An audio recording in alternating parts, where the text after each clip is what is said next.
So in last lecture we saw that मिल के views क्या थे जस्टिस के बारे में, व्हाट और Rousseau in fact we in last lecture we saw Rousseau कि रूसो क्या था और रूसो किस चीज की बात करता है, ठीक है। और हियर आफ्टर अपन पढ़ेंगे मार्क्स और मार्क्स से रिलेटेड जो भी कंसेप्ट्स है, those we are going to read here after, ठीक है। तो मार्क्स समझने के पहले we have to read two philosophers. पहला है हीगल। मार्क्स का जो फिलोसॉफी है it has been largely influenced by Hegel, and Hegel wrote whole of his philosophy in criticism of Kant, Immanuel Kant. ठीक है? These are two philosophers which form basis of Marx. There are other influences of Marx as well, but these are two philosophers जिनके concepts पे mark ने अपनी theory build की है। Okay, ठीक है। तो हीगल जो है, हीगल को Hegel can be called as the greatest of all philosopher. ठीक है, he can be called as greatest philosopher. क्यों? Why Hegel is called as greatest philosopher colloquial language में? क्यों? क्योंकि Hegel integrated two very different traditions of philosophy, two very different traditions of philosophy. पहला tradition है idealist, second tradition is materialist. Idealism को और materialism को उसने connect किया था और इंटीग्रेशन किया था।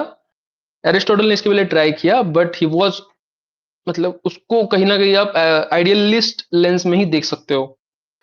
पूरा आइडियलिस्ट भी नहीं बना वो, पूरा मटेरियलिस्ट भी नहीं बना। He was somewhere in between, he was pragmatic. Hegel integrated and presented his philosophy idealist and materialist at once. So this is his importance, that is why he is called as greatest philosopher। ठीक है। अभी जो Hegel है, Hegel is a primarily idealist. उसने बहुत सारे tradition ये किए, इंटीग्रेट किए, मटेरियलिज्म आइडियलिज्म इंटीग्रेट किया, बट जो बेस था हीगल की फिलोसॉफी का it was idealist. He was primarily idealist. इसका मतलब क्या है? प्राइमरीली आइडियलिस्ट का मतलब क्या है? इसका मतलब यह है, उसके दो कोट्स इसका मतलब समझ सकते हैं अपन। वो बोलता कि idea is ultimate reality,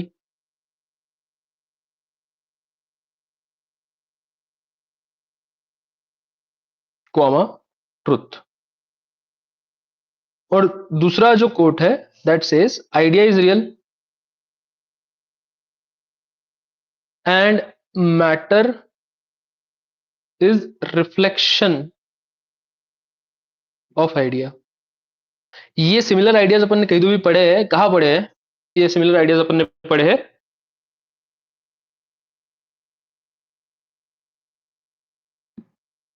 where did we read these ideas before? We read these ideas in Plato। Yeah, okay। In connecting idealism and materialism, Hegel says that, or Hegel observes that there can be different ways of understanding reality. We can understanding reality through observation and through reason, both। ठीक है? There can be different ways to understand reality। कौन से दो veg बोलता हूं? पहला बोलता है रीजन एंड ऑब्जर्वेशन। रीजन अगर आप लगा रहे हो तो आप क्या लगा रहे हो? डायलेक्टिक्स लगा रहे हो, you are a idealist. Observation अगर आप कर रहे हो तो you are a imperialist, you are a empiricist, right? ठीक है।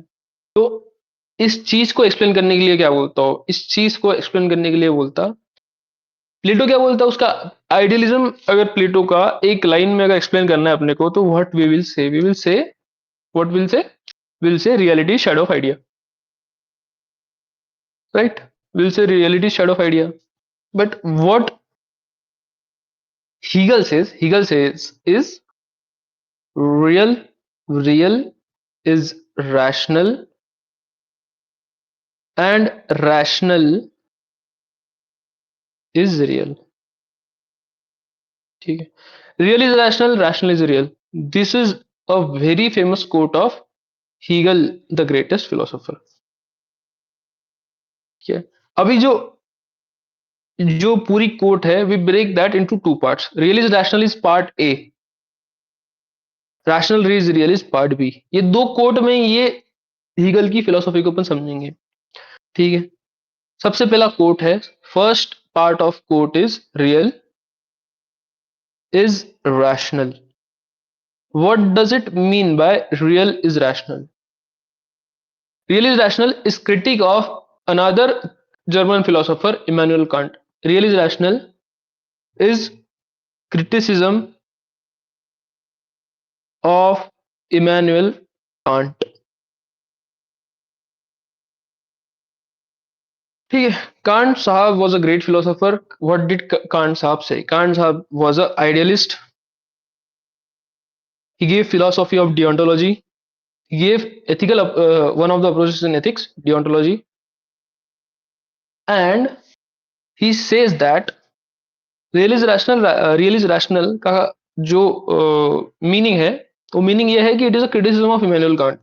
What does Immanuel Kant says? Immanuel Kant says that word, जो वर्ल्ड है, world is divided into two categories. दो कैटेगरी कौन सी है? पहली कैटेगरी है नोमेना, नोमेना, और दूसरा है फिनोमेना।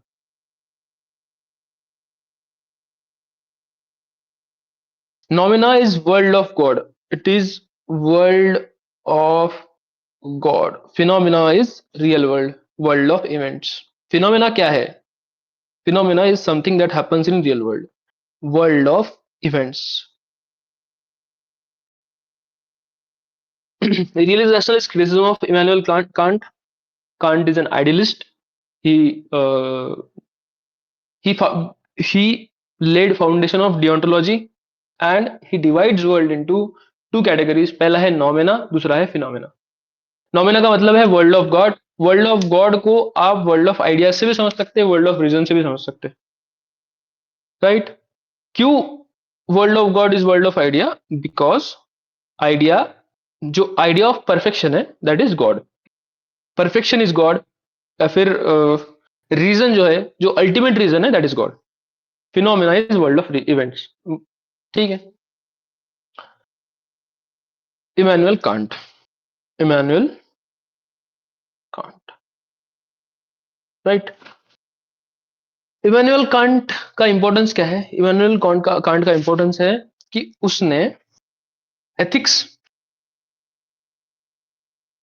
एथिक्स का जो बेसिस है, वो रीजन या फिर लॉजिक के ऊपर बेस किया। आपने जो उसका जो एथिक्स था, it was based on reason और लॉजिक। इमैनुअल कांट का जो एथिक्स था, it was based on reason और लॉजिक। जो बेंथम का एथिक्स है, that is based on observation. Bentham का जो एथिक्स है, it is based on utility, utilitarian ethics, greatest happiness of greatest number, right?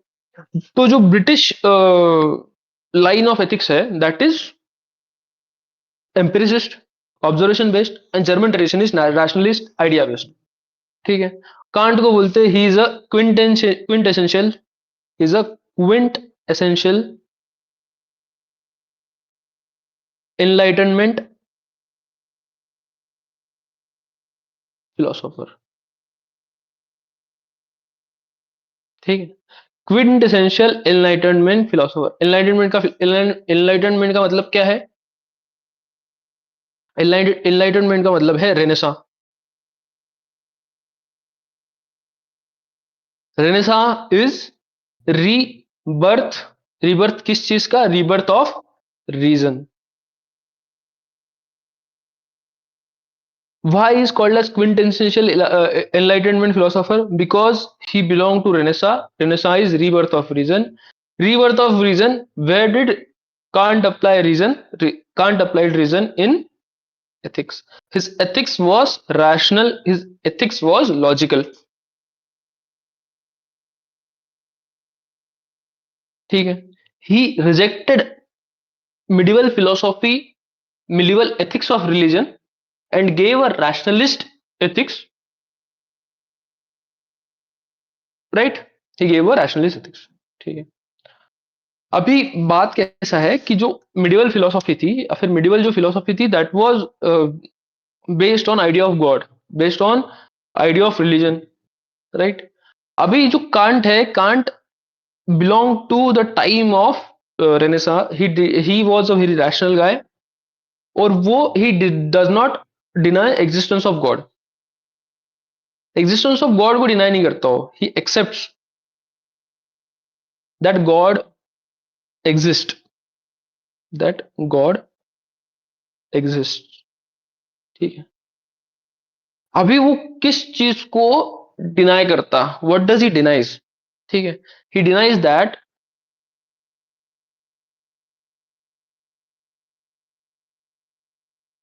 One can not understand, he denies that one can understand world of God. इसका मतलब क्या है? World of God को उसने क्या वर्ड दिया था जर्मन में? नोवेना। इसका मतलब क्या है कि exist there exist a limit on human reason. यहां तक समझा? यहां तक कोई दिक्कत है? What does he say? He says that one cannot understand world of God by any means. मतलब he denies that one can understand world of God. Same thing, right? So there exist a limit on human reason. वो limit क्या है? वो limit है world of God. One cannot understand noumena, one cannot understand world of God, right? Okay. अभी ये जो world of God है, world of God world of God या फिर ऐसी जो बातें हैं, इसके पहले वेस्टर्न पॉलिटिकल थॉट में कौन करता था? World of God, idea, soul, ये इसके पहले कौन बात करता था? ऐसी ऐसी बात सोक्रेटिक ट्रेडिशन वाले करते थे। सोक्रेटिस बोलता था कि there is intuition of justice imprinted on human soul. This were world of Socrates words of Socrates. Socrates बोलता था कि, और सिमिलर बात करता है कांट। जब कोरिलेट करेंगे आप कि भाई कैसे दो अलग अलग ट्रेडिशंस मिक्स हो रही है, फिर दो अलग अलग ट्रेडिशन एक दूसरे को इन्फ्लुएंस कर रही है, तो you will find it very easy to understand very complex topics. ठीक है। ये चैप्टर में थोड़े कॉम्प्लेक्स टॉपिक्स है, आप धीरे धीरे धीरे धीरे ब्रेक कर देंगे अपन। ठीक है। Breaking resolution and compositive method. तोड़ो अभी जोड़ो, अंडरस्टैंड कर लो, very simple, that is our motto, right? Okay. ठीक है। तो क्या बोलता कांट? कांट बोलता कि जो लॉजिक है या फिर जो रीजन है, reason distinguishes reason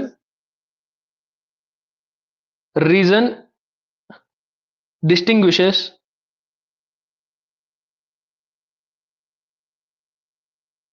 man from other species. ठीक है। अभी रीजन अगर मैन में ही है और कोई स्पीसीज में नहीं है, तो man will apply his reason in ethics to find a principle. जो रीजन है वो अप्लाई करेगा एथिक्स में, application in ethics to find principle that should be basis of ethics, principle that should be basis of ethics, correct? तो लोगों ने जब reason apply किया एथिक्स में, ये ढूंढने के लिए कि ऐसा कौन सा प्रिंसिपल होना चाहिए जो बेसिस ऑफ एथिक्स बनाए, तब आया प्रिंसिपल। कौन सा उभर के आया? वो आया dignity. Dignity is basis of his ethics. वो बोलता है कि जो डिग्निटी है, जो फाउंडेशनल प्रिंसिपल है जिसके ऊपर एथिक्स बेस्ड होना चाहिए, that is dignity, right?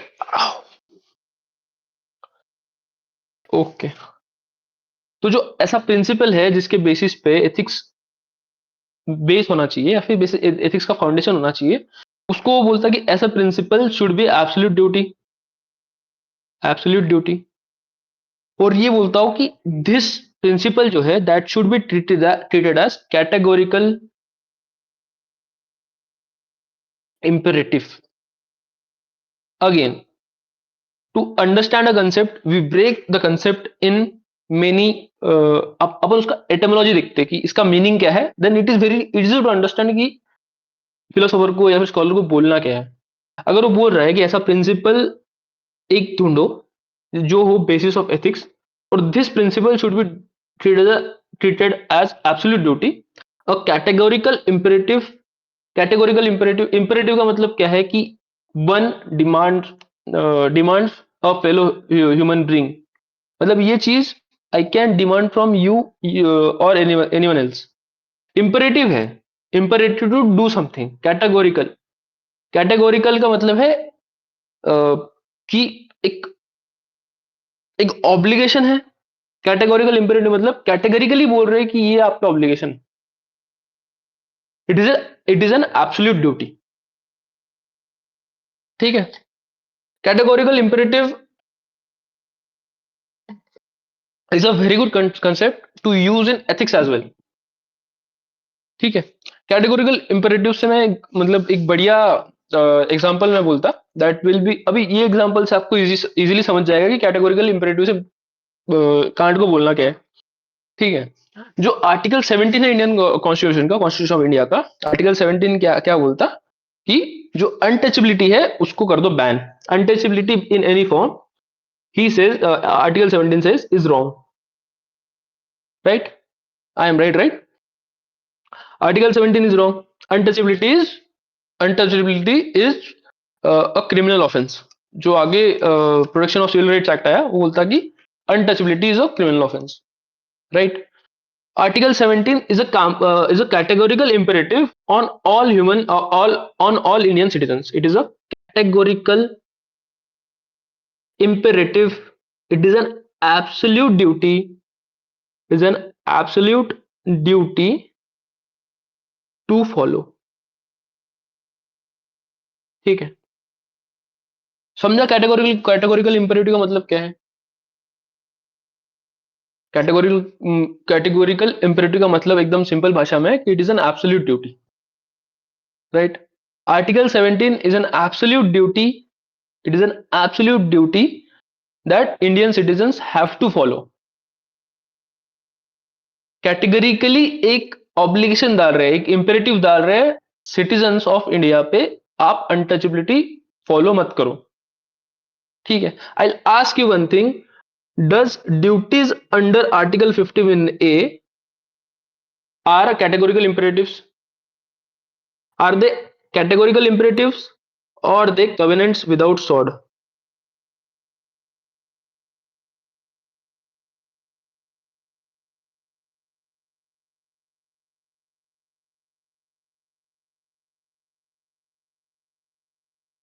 They are covenants without swords, right? Okay. So, principle that should be basis of ethics, absolute duty, categorical imperative. Similar words है, categorical imperative is just absolute duty. Article 17 is a categorical imperative that is to be followed by all citizens of India. 51A on the other hand, despite being a duty, जरूरी नहीं है कि आप उसको follow ही करो करके। ठीक है, और आप आपने उसको फॉलो किया तो अच्छी बात है, they are just covenant without sort, but categorical imperative नहीं है, राइट? ओके, तो जो एब्सोल्यूट ड्यूटी या फिर जो प्रिंसिपल है जो कांट बोलता कि बेसिस ऑफ एथिक्स होना चाहिए, वो बोलता dignity, dignity of a human being should B categorical imperative. It is foundational to human dignity. It is foundational to his ethics. Dignity जो principle है, it is foundational to his ethics. Dignity ये categorical imperative है according to Kant. ठीक है, okay. तो इसका मतलब क्या है कि that every being should be treated with dignity. अगर every human being should be treated with dignity, तो I ask you one question, right? I ask you one question whereby जो स्लेवरी है, स्लेवरी को एक utilitarian ethics में you put that, slavery का जो tradition है, you put that in utilitarian ethics, and you put slavery का tradition in categorical imperative और डियोंटोलॉजिकल approach.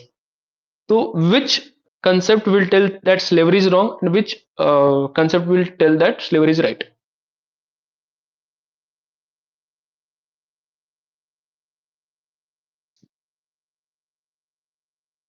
Slavery is right according to utilitarian ethics क्योंकि उसका यूटिलिटी है। Slavery is wrong according to deontological approach, क्यों? क्योंकि human dignity उसमें violet हो रही।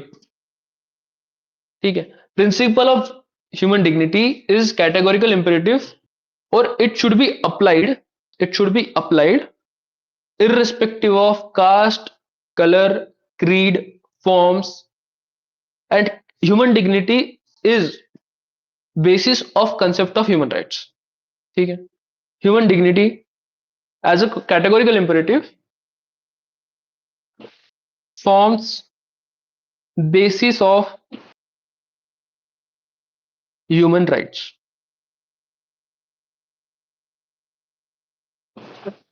Okay okay.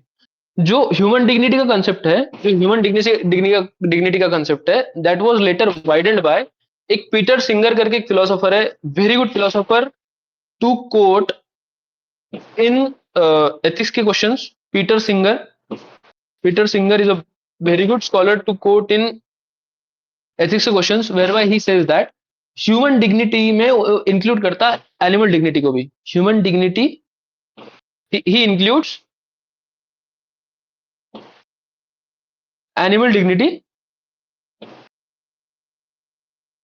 To human dignity. थोड़ा हराइजन वाइडन कर देता हूं। तो जो दिल्ली में अभी स्ट्रे डॉग्स के लिए जो भी एक्शन हुए, पीटर सिंगर के हिसाब से वो रहेंगे गलत, बट कांट के हिसाब से रहेंगे वो ठीक है, कोई बात नहीं।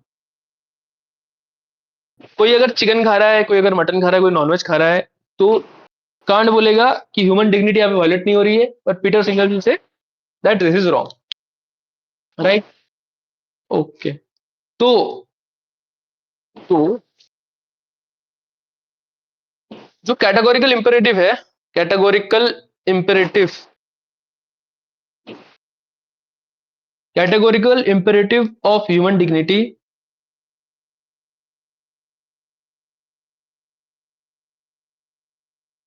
is an absolute duty is an absolute duty to be followed by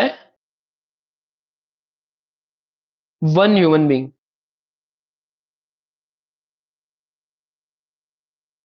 अगर कोई कैटेगोरिकल इंपेरेटिव है, एक बेसिक प्रिंसिपल है, और ऐसा अगर फॉलो करने के लिए बोल दिया कि ये प्रिंसिपल वायलेट होना ही नहीं चाहिए, so this kind of ethics is known as deontological ethics.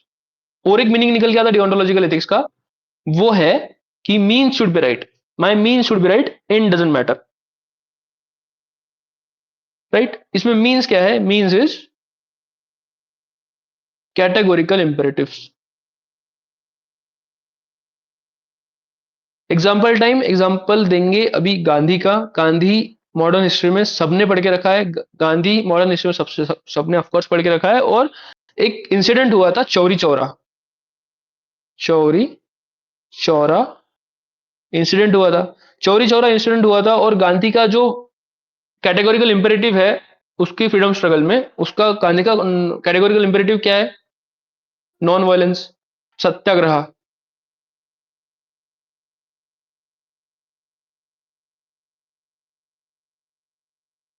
Satyagraha, non violence was his categorical imperative, his absolute duty. ठीक है, चौरी चौरा हुआ, उसने नॉन कॉपरेशन मूवमेंट को रोक दिया। क्यों? क्योंकि उसका categorical imperative absolute duty violate हो रहा था, राइट? राइट? तो समझा? अभी गांधी का जो अप्रोच है यहाँ पे वो है deontological. He wanted his means to be pure. ठीक है। डियोंटोलॉजी का मतलब क्या है कि मीन्स टू बी प्योर। और मीन्स टू बी प्योर का मतलब क्या है कि you are following one principle which you are not going to violate in any case. Okay, ठीक है। अभी अपन ने कांड को पढ़ लिया। Now we will jump back to Hegel. Hegel पढ़ रहे थे, हीगल को फिर से एक बार अच्छे से देख लेते। हीगल का क्या पढ़ रहे थे अपन? अपन हीगल का पढ़ रहे थे real is rational, rational is real. जो मैंने अभी तक पढ़ाया दैट वाज मोर और लेस एथिक्स का पार्ट। स्टिल मतलब बताना मेरे को ठीक लगा क्योंकि एथिक्स में पढ़ने में थोड़ी आसानी हो जाएगी। ठीक है। तो हीगल बोलता कि real is rational and rational is real. पहला पार्ट पढ़ेंगे जहां पे अपन पढ़ेंगे real is rational. Real is rational क्या है? Real is rational is criticism of Kant. It is criticism of Kant. Kant क्या बोलता कि आदमी क्या चीज समझ सकता? What can man understand? Man can understand world of noumena और फिनोमिना।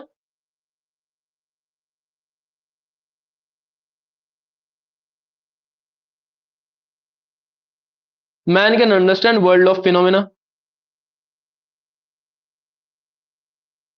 मतलब वर्ल्ड ऑफ इवेंट्स।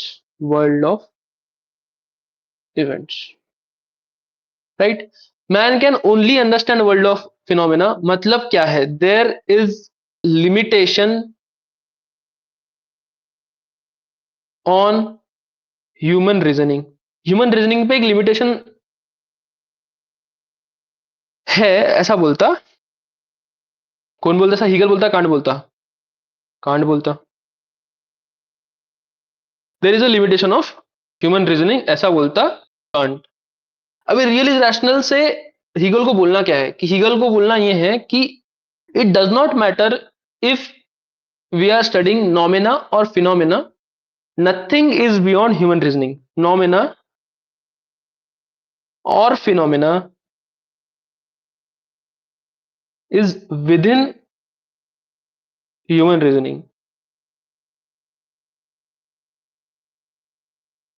ठीक है। That is there are no limits, there are no limits to human reasoning.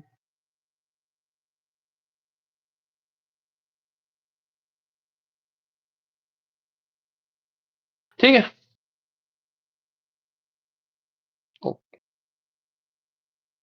Okay, ठीक है। So there is no limits on human reasoning. This is first part of our answer, right? This is first part. What does he mean by rational is real? It is criticism of Kant, whereby Kant says that the man can only understand world of phenomena. Hegel says that there is no limitation on human reasoning, and noumena and phenomena is within human reasoning. There are no limits to human reasoning. Everything can be understood by applying reason. ठीक। Okay. अभी दूसरा dimension जो answer में खुलेगा वो है उसका philosophy of history. Hegel's philosophy of history. Hegel's philosophy of history.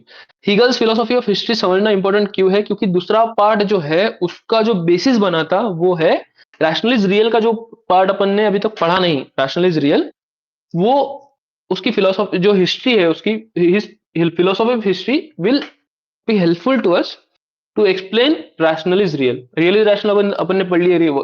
क्या है real is rational? Real is rational is nothing but criticism of Kant in the sense that Kant says that there are limits to human reasoning. Hegel भाई साहब बोलते there are no limits to human reasoning. Okay, ठीक है। Eagle पे जो बड़ा influence था वो था एरिस्टोटल का। एरिस्टोटल की फिलोसॉफी अगर मेरे को एक वर्ड में समझानी है तो मैं क्या बोलूंगा? Philosophy is not work in governments, is not work of constitution. उसका फिलोसॉफी अगर मेरे को एक वर्ड में समझाना तो I will say the word, word will I will say teleology और final cause. What does teleology mean? Teleology, what does teleology mean? Teleology means everything that has not reached its actuality will remain in motion, right? Teleology is final cause. Till things reach their final cause, things are in motion,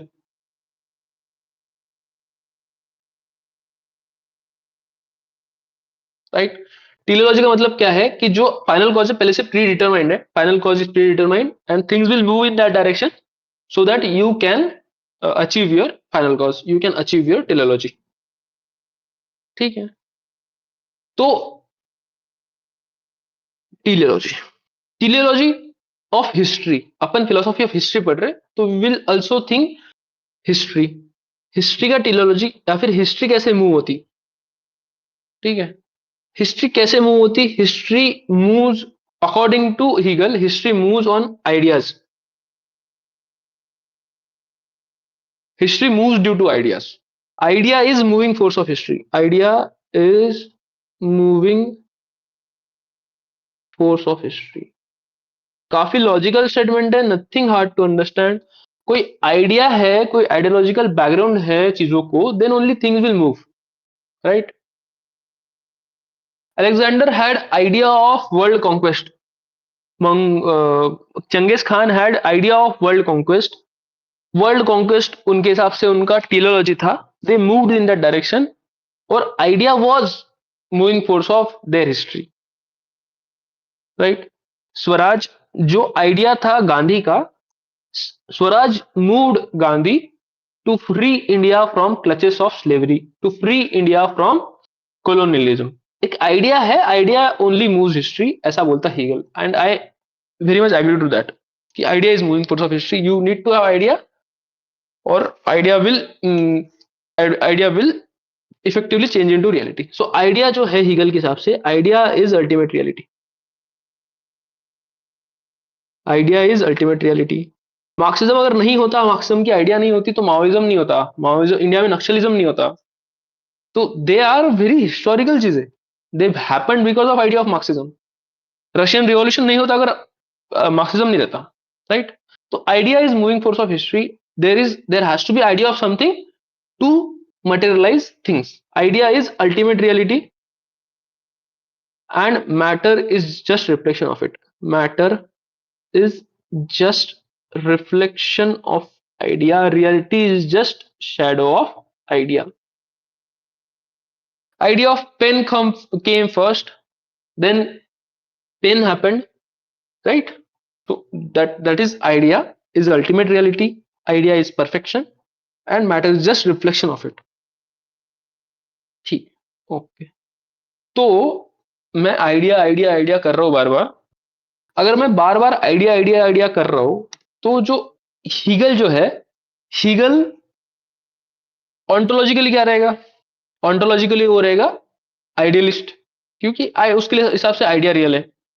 पर मैं बोला कि उसकी मतलब वो he is someone who integrates idea and matter, he is primarily idealist, he ontologically is idealist, but वो जो reflection होता है उसकी बात वो आगे करेगा, इसीलिए उसने इंटीग्रेट किया। मतलब वो कंफ्यूजन ना हो इसलिए मैं बोल रहा हूँ कि भाई मैं बस वो चीज को एक बार एक्सप्लेनेशन दे दे रहा हूँ कि मैं पहले बोला था कि आइडिया और मैटर को उसने इंटीग्रेट किया था। He is primarily ontologically idealist, will see how is materialist, materialist कैसे है वो भी अपन देखेंगे। ठीक, ओके। तो हीगल बोलता कि everything is in motion, everything in universe is in motion, और जो मोशन है it is due to idea, right? Motion किससे होता? मोशन होता आइडिया से। अगर एक गाड़ी है, I am riding I am sorry, I am riding a car, I am riding a car, जो कार है, कार क्यों चलेगी? क्योंकि there is external force, there is a mechanical force of engine, right? अभी ये सेम चीज को अगर मैं बोलूं कि ये यूनिवर्स है, एक आइडिया है, ये आइडिया आगे मूव कैसे होगी? This idea will move through dialectics, this idea will move through dialectics. We will apply reasoning on idea, we will apply reasoning on idea, and this idea will take its final form after a point of time. इसके ऊपर क्या लगाएंगे अपन? इसके ऊपर लगाएंगे अपन reasoning, इसके ऊपर लगाएंगे what is a better word, what is a word given by Socrates, elenchus. Behind idea there is, behind movement of idea there is dialectics, right? Okay, which is our motto to dialectical IAS, to move in forward direction. Dialectics, ideas पे dialectic लगाओ और आगे बढ़ जाओ, right? इस context में जो Hegel है वो देता three laws of dialectics. Laws of dialectics very easy to understand.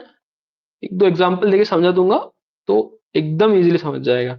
Laws of dialectics, जो पहला लॉ है, लॉज ऑफ डायलेक्टिक्स. डायलेक्टिक्स क्या है? Dialectics is moving force of history. It is moving force of idea, it is moving force of history. Dialectics is moving force behind idea, it is moving force behind history as well. How does history move? History moves by dialectics of ideas, right? Okay, तो उसने अगर बोले कि moving force जो है history की या फिर आइडियाज की, वो है डायलेक्टिक्स, तो इसके लिए उसने तीन लॉज दिए. न्यूटन के जैसे इसने तीन लॉज दिए, as universal as Newtonian law. Newtonian law के ही इतना इंपॉर्टेंस है, बट कोई पढ़ता नहीं, क्योंकि क्योंकि क्यों मतलब फिजिक्स के अलावा क्यों क्यों पढ़ेंगे लोग social sciences. But very important, I feel these are applicable in आज के टाइम पे भी वेरी मच अप्लीकेबल. सबसे पहला आइडिया है यूनिटी ऑफ, पहले सबसे पहला लॉ है unity of opposites. Unity of opposites पहला लॉ है. दूसरा लॉ है निगेटिव्स, निगेशन ऑफ निगेशन. तीसरा लॉ है क्वांटिटी चेंजेस इनटू क्वालिटी.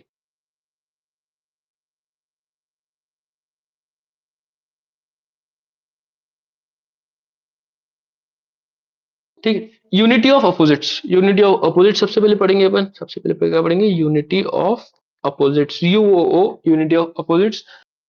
ठीक है, इसका मतलब क्या है? यूनिटी ऑफ अपोजिट्स का मतलब क्या है कि for every idea there exist an opposite idea to it.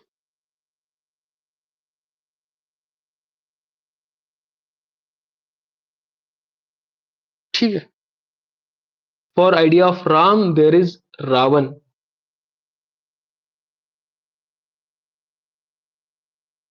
For idea of India there is Pakistan. For idea of peace there is war. Every idea has opposite idea to it. This is unity of opposites. If anything exists in the world, for every idea there exists an opposite idea. Day के लिए night है, ठीक है, ocean के लिए land है. For every idea there exist an opposite idea. Okay, this is unity of opposites. What is unity of opposites mean? Opposite mean for every idea there is exist an opposite idea to it. दूसरा law है वो बोलता कि negation of negation. Negation of negation का मतलब क्या है? Negation of negation का मतलब ये है कि जब दो opposite ideas, when two opposite ideas are in conflict, are in conflict, idea representing higher truth will go ahead, or idea which represents lower truth will fizzle out. ये negation of negation मतलब idea with higher truth will emerge victorious, and idea representing lower truth will die out. समझा? Simple to understand.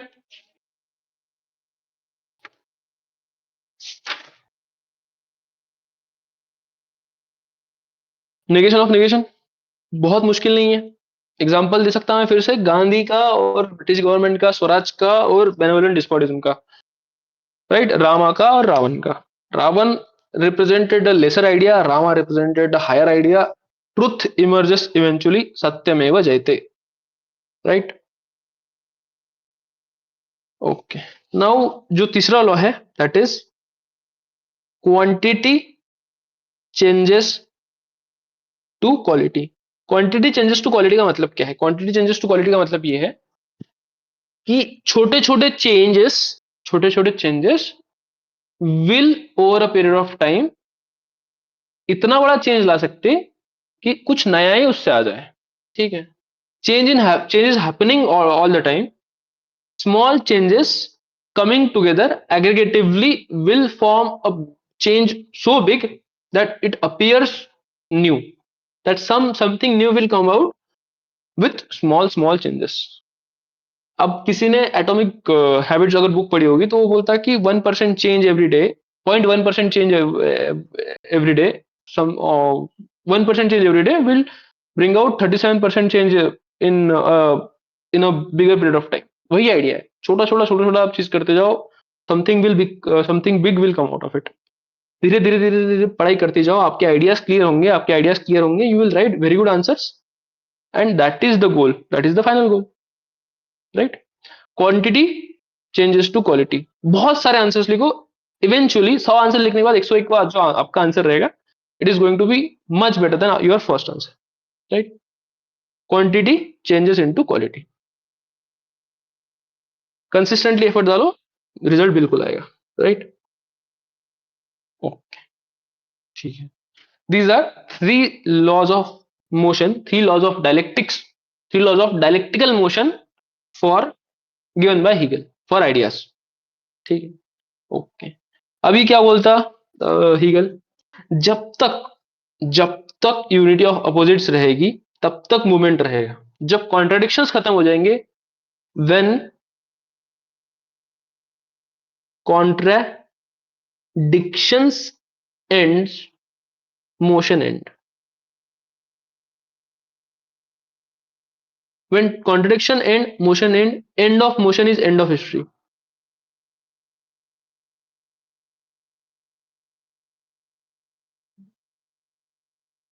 समझने को भी बहुत मुश्किल है क्या? मैंने सबसे पहले क्या बोला था कि idea is moving force of history.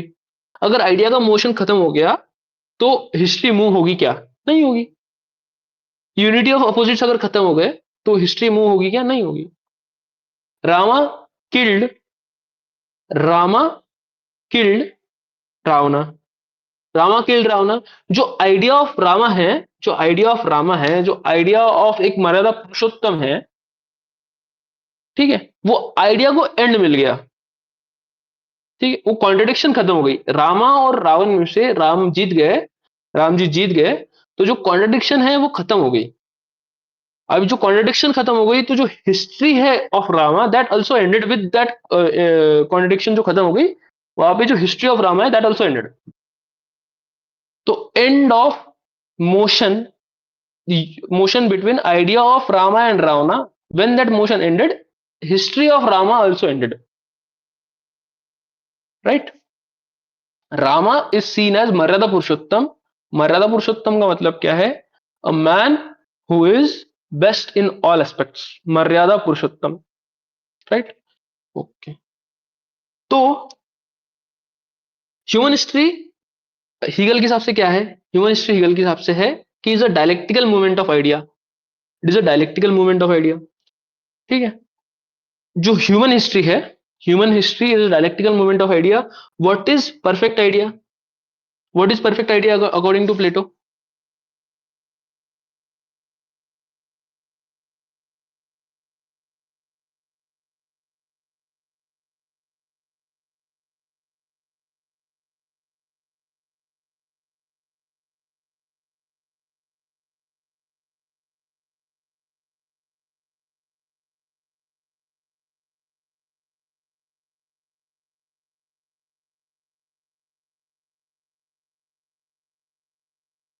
What is perfect idea according to प्लेटो?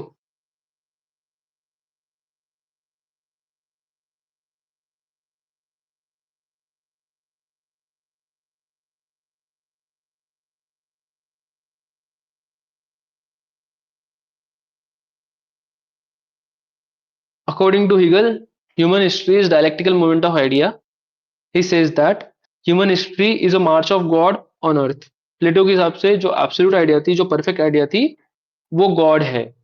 इसलिए प्लेटो भी सिमिलर लाइन्स में बोलता कि अगर human history is a dialectical movement of idea, if human history is dialectical movement of idea, what is perfect idea? Perfect idea is idea of God.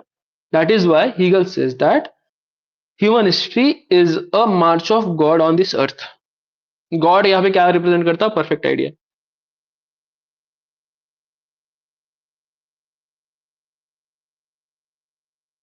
ठीक है, okay, ठीक।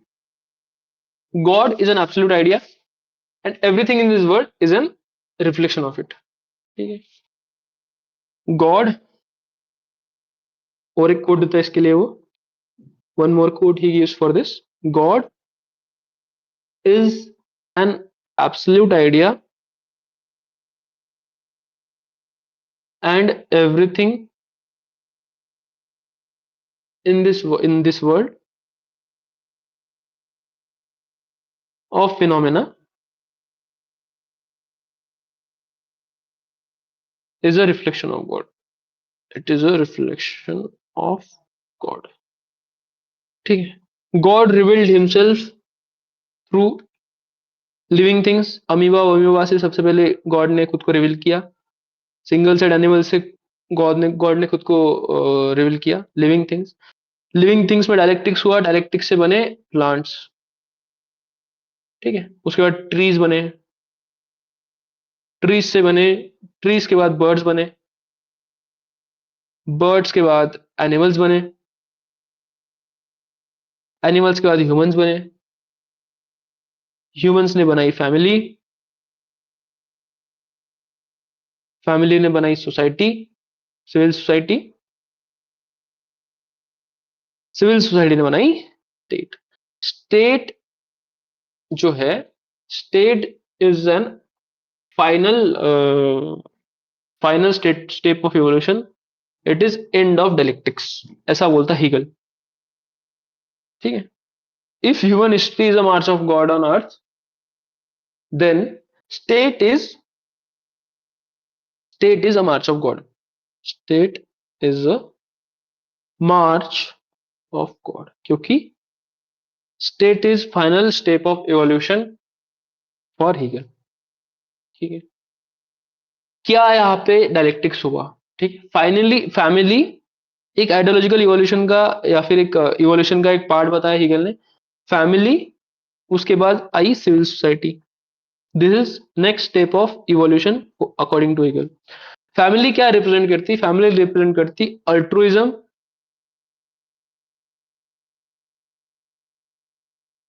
और जो पर्टिकुलर है, particular altruism. I will explain you this.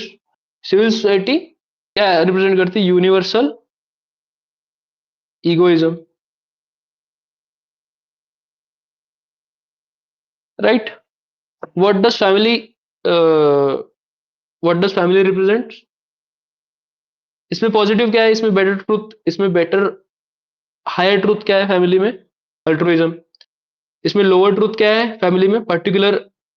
पर्टिकुलरिस्ट nature. Civil society में positive truth क्या है या फिर हायर ट्रूथ क्या है? यूनिवर्सल। बट सिविल सोसाइटी में निगेटिव ट्रूथ क्या है, फिर लोअर ट्रूथ क्या है? इगोइज्म। जो फाइनल सिंथेसिस हुआ, ये दोनों चीजों का जब डायलेक्टिक्स हुआ, दोनों चीजों की जो हायर वैल्यूज है, अल्ट्रुइज्म और यूनिवर्सलिज्म, वो स्टेट में दिखती। State is universal altruism. Altruism का मतलब क्या है? अल्ट्रुइज्म का मतलब हिंदी में डायरेक्टली वर्ड बाय वर्ड अगर एक्सप्लेन करने जाऊं मैं हिंदी में, तो अल्ट्रुइज्म का मतलब है गुडनेस। गुडनेस या फिर अल्ट्रुइज्म का दया, दया भाव जो है, शायद वो अल्ट्रुइज्म है। या फिर एक एक अच्छा जो नेचर है, unselfishness. Yes, it is unselfishness, can be called as unselfishness. But मतलब altruism is, there are better word for altruism. परोपकार, परोपकार, अल्ट्रुइज्म इज परोपकार, परोपकार। दूसरों के ऊपर उपकार करने का सिद्धांत, परोपकारिता। परोपकारिता परोपकारिता मतलब क्या है? परोपकार मतलब you try to do good for others. ठीक है। परोपकारिता, परोपकार is a word to a translation for altruism. Particular altruism, परोपकार जो आप पर्टिकुलर किस तरफ, किसके लिए हो? फैमिली के लिए हो। You are being good, you are being altruistic, you are being परोपकारी for your family only. That is that is why family is परोपकारी but particular to your family. Civil society is universal, but civil society is egoistic. यहाँ पे civil society में, civil society is for all the society, but यहाँ पे individual जो egoism है, individual egoistic जो nature है वो आएगा। Everything everyone will look for their own interest. ठीक है। सिविल सोसाइटी क्या है? Universal egoism. यूनिवर्सली है civil society, but everyone will look for their own interest. परोपकारी चीजें नहीं रहेगी। जो स्टेट है, state is for everywhere, state is universal, and state is universal paropkarita. It is universal altruism. You are looking out for everyone. That is state. समझा?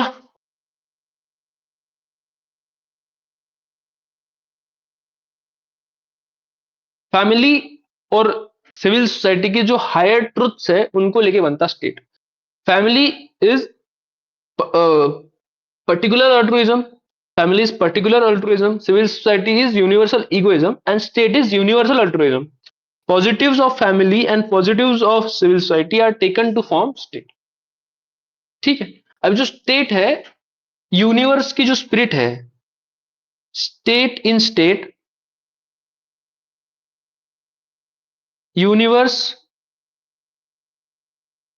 Reveals itself completely, itself completely. समझा क्या हुआ यहाँ पे? अगर universe represent करता state को completely, जो यूनिवर्स की स्पिरिट है, इन state universe reveals itself, universal spirit, universal जो स्पिरिट है रिवील्स इटसेल्फ कंप्लीटली। अगर ऐसा है, अगर state is final thing, state is absolute idea, if state is absolute idea, then what is state? State is if state represents universal spirit completely, if state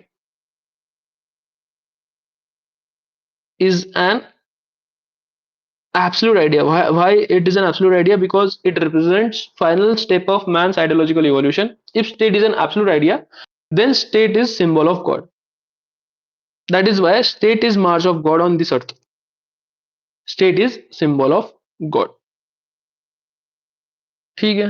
State, God has love for all. That in the same manner God has love for all. State will be universally altruistic. State will have love for all. State, God is universally altruistic. In the same manner, state will be universally altruistic. अभी जो Marx है, Marx is a big Marx, Marx के ऊपर influence भी है Hegel का, but Marx is a big criticism of Hegel. Hegel के लिए वो बोलता कि he spreads false consciousness, he spreads false consciousness. और एक बात बोलता हीगल के लिए कि स्टेट जो है, स्टेट हीगल के हिसाब से क्या है? Universal altruism, it is love for all. Marks के हिसाब से स्टेट क्या है? मार्क्स के ये हीगल के हिसाब से, मार्क्स के हिसाब से, मार्क्स के हिसाब से स्टेट क्या है? स्टेट हिसाब से, मार्क्स के हिसाब से स्टेट है, मार्क्स हैज लव या फिर altruism, altruism only for propertied, propertied class. ठीक है। Okay. Marx is a critic of Hegel, whereby he says that Hegel spreads false consciousness and state only has altruism for properties class, propertied class. Okay. First part अपन ने पढ़ लिया। Real is rational अपन ने पढ़ लिया। Real is rational से मतलब क्या है? Real is rational is criticism of can't where, and real is rational का और एक मतलब वो क्या था कि हिस्ट्री की जो फिलोसॉफी हीगल की वो कैसे हुई, हिस्ट्री जो फिलोसॉफी जो हुई हीगल की, that is teleology, whereby he says that कि टीलियोलॉजी के बेसिस पे वो हिस्ट्री को समझा था, कि वो बोलता कि भाई सबसे पहले लिविंग थिंग्स आए, फिर प्लांट्स आए, फिर बर्ड्स, ट्रीज, एप्पल्स, ये वो देन आए family, then human beings, then family, then civil society, and then state. Right? This was real is rational. Real is rational in essence is criticism of Kant. Okay. Second thing, second part of his quote is rational is real. Rational is real का मतलब क्या है? Rational is real का मतलब क्या है? Rational is real. It is his political argument. Rational is real is political. Real is rational is philosophical argument of Hegel, whereby he criticizes Kant, and rational is real is political argument of it is political argument of Hegel. Rational is real से वो समझाता कि how state is march of God on this earth, how state is march of God on this earth. Rationalist real से वो ये समझाता, it is is political argument. Rational is real is political argument, ठीक है। According to Hegel rational is real मतलब, rational is real का मतलब क्या है? रैशनल इज रियल का मतलब क्या है कि जो गॉड है वो वो रियल थिंग्स में रिफ्लेक्ट होता। रैशनल इज रियल का मतलब क्या है कि God reflects in real thing. जो गॉड का आइडिया है वो किस रियल थिंग में रिफ्लेक्ट हुआ? God is reflected in which real thing? Can you please tell me God is reflected in which real thing? State. That is why state is march of God on this earth. Okay. अगर state जो है that is reflection of God, if state is reflection of god, then people will obey god in the same manner that people will obey god. People will also have to obey state because state is reflection of god on this earth. ठीक है, मतलब political obligation क्या हुआ यहाँ पे? State को follow करने का पॉलिटिकल ऑब्लिगेशन क्या हुआ? It is that God himself is state, that is why it is a Prudential जो बेसिस अपन ने पढ़ा था। कहाँ पे पढ़ा था अपन ने? हाउस में पढ़ा था, potential basis of political obligation. वही चीज है कि if God reflect state then state को फॉलो करना चाहिए। Prudential basis of political obligation, rational is real, यही है इन सिंपल लैंग्वेज, यही है कि state is march of God on this earth. If God represent state, if state is a symbol of God, then people have to obey it. ठीक है, okay. इसका मतलब क्या है? इफ गॉड जो एब्सोल्यूट आइडिया है वो मटेरियल थिंग में दिख रही है, if that is being seen in material thing, that is state, then rational is real. इसका मतलब क्या है? that he rejects duality of idea and matter. Idea क्या है यहाँ पे? गॉड। मैटर क्या है? State. Rational, God is state, state is God. ठीक है। In God, in state universal spirit और God reveals completely. State is an absolute idea. There is no institution over and above state. ठीक ठीक। If there is no institution above state, then state is something or God is something which you can die for. ठीक है। सो वो बोलता कि in interest of state you can go to war. ठीक है, because state is such a good idea. If state is such a good idea, then you can go for a war for it. Real is rational, rational is real को मैं एक बार एक बार revise करवा देता। एकदम simple भाषा में दो पार्ट में चीजें हैं। Real is rational. Real is rational का मतलब क्या है? It is a criticism of Kantian philosophy whereby Kant says that you cannot understand world of phenomena, you cannot understand world of God. Rational is real is rational से Hegel वही समझाने की कोशिश करता कि वर्ल्ड ऑफ नॉमिना हो, phenomena हो, there is no limit to human reasoning. Then he explains how history moved. Real is rational से उसका मतलब क्या है? How history moved. It is this political argument. How history moved, कैसे जो यूनिवर्सल जो स्पिरिट है that reveals itself completely through state, right? ये रियल इज रैशनल में बात करता। अगर universal spirit reveals complete through state, state is symbol of God, state is symbol of God and state is reflection of God, then rational is real. Absolute idea क्या है? Perfect idea क्या है? God. God reveals himself, absolute idea reveals himself through state, right? Rational idea क्या है? God है, God reveals himself through state, इसलिए rational is real, real that is state. If something is a symbol of God, if something represents God, then that institution is over and above everything. This institution is over and above everything, and it can, for this institution, you, me, anyone can go to war. This is such a big institution. So, real is rational, rational is real. Say, he integrates both the philosophies of idealism and materialism. या फिर right, observation यहाँ पे भी help करेगा और reason भी help करेगा। he integrates real to rational, he integrates idea to materialist. Real is rational, rational is real. This was Kant and Hegel. Why did we study Kant and Hegel? We did study Kant and Hegel to understand ideas of Marx. Marx समझने के लिए जो dialectics है, unity of opposites, negation of negation और quantity changes to quality, ये बहुत important concept है। In next lecture, we are going to study Marx. Thank you so much. Thank you so much for bearing this lecture with me. Bye bye.